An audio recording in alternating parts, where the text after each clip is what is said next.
Hello, everyone. Hello. How are we? Good. Great. Good. How are you? Good. On your day off? Sort of. Yeah. Almost, not really. Sort of a one. Yeah. So, how does it feel to be on a brand new show this season? It kind of is fresh. It's nice to have a kind of a kick in the pants and a kind of a jump start narratively. It's fun. Because your characters are in a different place emotionally, I mean, more than just physically. Yeah, it was fun to read those first few scripts and see how they were going to cope with trying to be invisible, adopting false identities, all of that, and that has played out to good advantage both dramatically and comically, I feel like. Fusco's holding it down at the 8th, baby. Fusco's got a lot of new companions there between Reese and the new boss. Yeah, I know. The guy that's been torturing Fusco for the last 3 years is sitting across the desk from him now, which is kind of interesting. What about your new boss? Are we going to be seeing more of her? I don't know. I hope so. She was great. I hope so. That was a great question. Didn't get it in while you was here. Didn't get it in?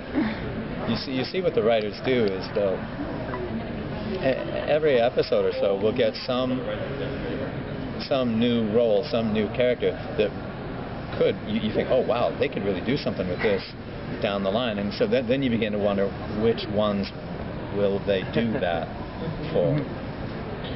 You know, and historically the case has been when we have actresses and actors that come into the show, they usually get something else, and we can never get them. And that's been the case a lot too, where they've wrote extensive storylines with people, and then we go to get them, and they're like, oh, they're on another series now. You know, so victims of our own success. Exactly. Are we going to see more fallout from Harold's failure to save Claire from the math prodigy? Well, that's a good example of a character that seems like it could have a future on the show, right? I mean, anyone who is a brilliant hacker and is living in the same world as our heroes, you feel like their paths must cross again. You can't say whether or not that happens anytime soon? Not to my knowledge, but I'm the wrong one to ask. I mean, you know, we get a script. We start a new episode on Friday. I'll probably get that script on Wednesday. Emotionally, do you think it's going to take its toll on Harold, that failure to save her from an uncertain fate? I think almost every episode in recent times, Harold has something worth regretting. But I think the volume and pace of the challenges in front of him keep him from dwelling too long on it. True. There's big changes, a new home. Yeah, right. It's really a cool set, though. Have you spent much time on it yet? Yes.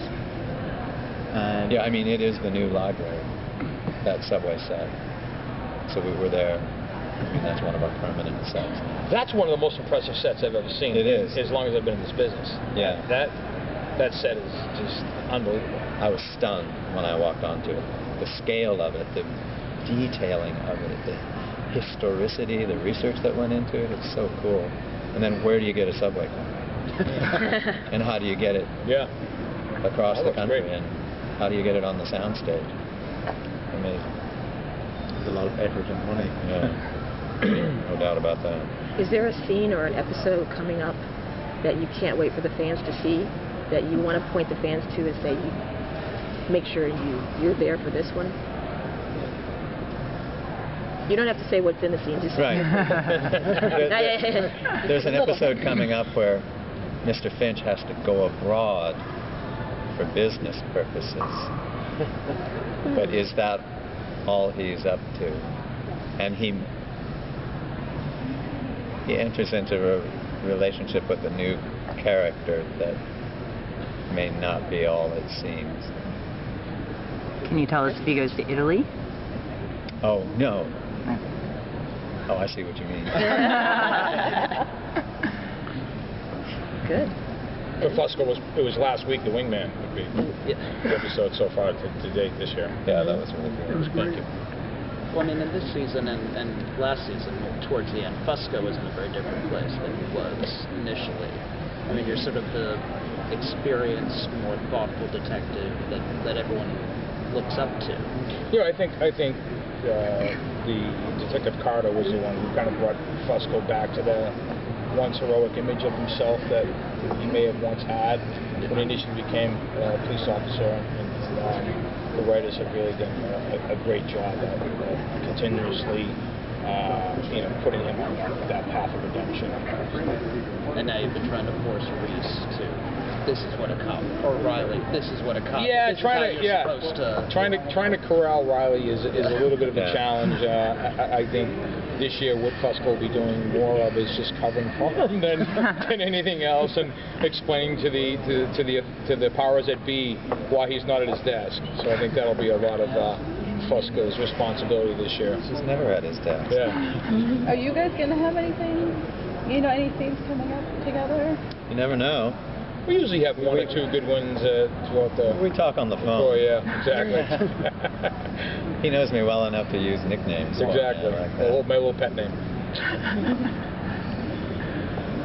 What about more backstories for Finch? I mean, we're going to fill in some of those gaps from previous seasons? Yeah, probably. Yes. Somebody said in passing in the makeup trailer the other day, interesting flashback stuff coming up. I don't know what they meant by that. I assume it has something to do with me. But Wow. who knows? What would you most like to learn about Finch? Well, it would be cool to know what he did, more of the particulars of how he made his fortune. That makes sense. His long gone fortune, or his inaccessible fortune. His inaccessible fortune. And will he elaborate more on the threat of St. Martin and what it means to him? I suppose.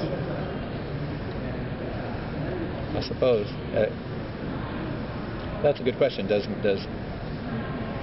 Mr. Finch fully understand the capabilities of Samaritan?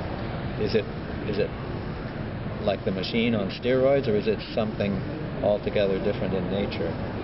I don't know. I mean, I'm sure he has ideas about it. And we can count on him. I mean, we must hope that he'll be a step ahead when the time comes. He may not have as powerful a computing system to use, but he is a better gamesman than almost anybody gives him credit for. So there are always backups to his backups. And do you think we'll see more of, like, when they set up their own phone network to avoid Samaritan's gaze? Yeah, I think part of what's been mechanically fun or practically fun about the early part of this season has been, the more homemade kinds of technologies that they've had to resort to, but which have turned out to be effective. It's sort of like a shout out to analog. It's been good that way. Sometimes old school stuff can still work if you're smart. I'm going to steal that. I'm stealing it right now. Okay. Shout out to Analog. It's mine now. I'm stealing. I've already got that quote marked up in my head. What are Finch's thoughts on Root at this point? Because that character is like evolved Right. so majorly since we first met her. I think he's just stopped judging her. I think he just has to. She turns up every time he turns around.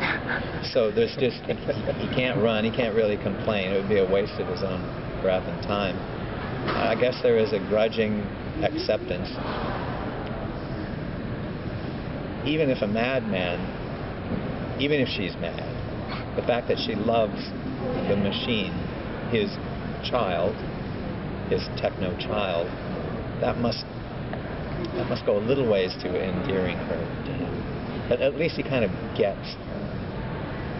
And she keeps telling Finch, to kind of accept the machine. Right. Do you think Finch is getting there?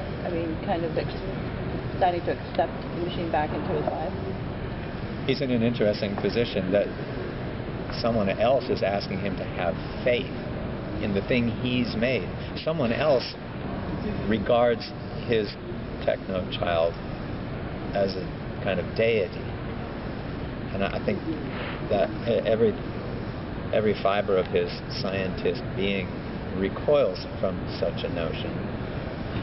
And yet maybe at the end of the day there's a little bit of charm in the notion for him as well. There's a lot, we don't even know how much Finch knows about his own machine.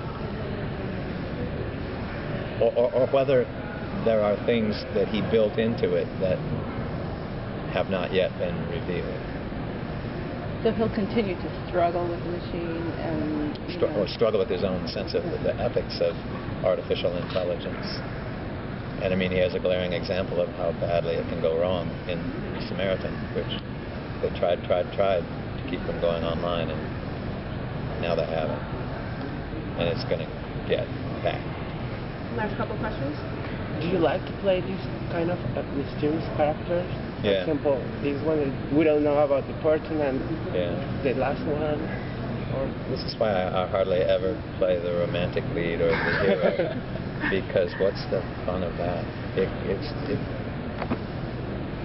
I have always played and enjoyed characters that were ambiguous or mysterious, just something that the audience didn't fully understand the minute they saw my face. You know, I think it's better to parse things out and to have a sense of things being a puzzle. It's nice if things are a puzzle. Keeps people thinking. I like that. Your comment about the two moods, calm or furious, kind of harkened back to Ben Linus. Oh, that's right.